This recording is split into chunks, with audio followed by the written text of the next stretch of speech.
ಬತ್ತು ಅಂತ ಕತೆ ಎಲ್ಲ ಕೇಳಿದೀರಾ ಅಲ್ವಾ? ಇವತ್ತು ಈ ಕತೆನ ಹಾಡಿನ ಮೂಲಕ ಹೇಳ್ತೀನಿ, ಹೇಗಿದೆ ಅಂತ ಕಾಮೆಂಟ್ ಮಾಡಿ.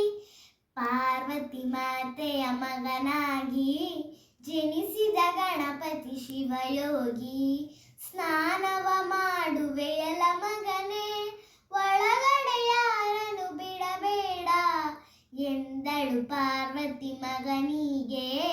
ಬಾಗಿಲಲ್ಲಿ ನಿಂತನು ಗಣಪತಿಯು, ಶಿವಪ್ಪ ಬಂದ ಮನೆ ಕಡೆಗೆ, ಗಣಪ ತಡೆದ ಹೊಸಿಲೊಳಗೆ.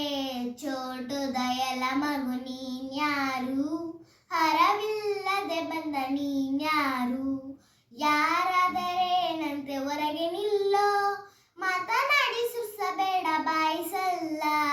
ಮಾತಿಗೆ ಮಾತನ್ನು ಬೆಳೆಸಿದರು, ಗಗನದಿ ಮಳೆಯನ್ನು ಸುರಿಸಿದರು.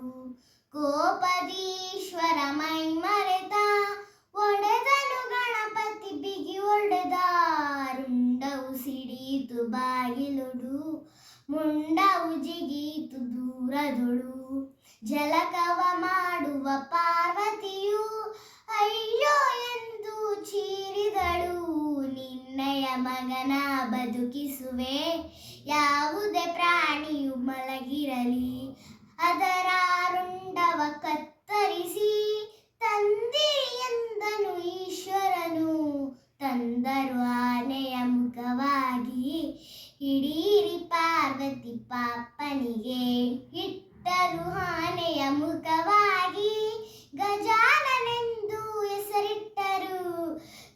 ಪಾರ್ವತಿ ಮಾತೆಯ ಮಗನಾಗಿ ಜನಿಸಿದ ಗಣಪತಿ ಶಿವಯೋಗಿ, ಜನಿಸಿದ ಗಣಪತಿ ಶಿವಯೋಗಿ.